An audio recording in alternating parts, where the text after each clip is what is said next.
Hi అండి. నేను evening స్నాక్స్‌కి మునగాకు పకోడీ అయితే ప్రిపేర్ చేసుకున్నాను. ఇంట్లో పిల్లలున్నారంటే ఇంక చెప్పాల్సిన అవసరం లేదండి. ఏవో ఒక స్నాక్స్ అయితే అడుగుతూ ఉంటారు పిల్లలు. సో, అందులో ఒక easy snacks and healthy snacks అని చెప్పొచ్చండి మునగాకు పకోడీ. ఇంతకుముందు కూడా ఒకసారి చేశానండి. వీడియో అయితే ఫుల్ వీడియో కూడా చేశాను. చూడని వాళ్ళు ఎవరంటే పైన లింక్ ఇస్తాను, ఫుల్ వీడియో చూసేయండి. అలాగే ఇవి ఎలా ప్రిపేర్ చేసుకోవాలని ఈ వీడియోలో కూడా చెప్పేస్తానండి.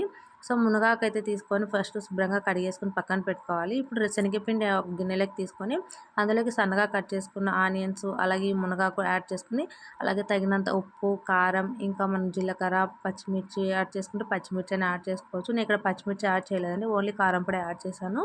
ఇంకా కావాలంటే కొత్తిమీర, కరివేపాకు కూడా సన్నగా కట్ చేసి వేసుకోండి. అలాగే వంట సోడా వేసుకొని కొద్దిగా వాటర్ వేసుకొని పిండి గట్టిగా కలుపుకోవాలండి.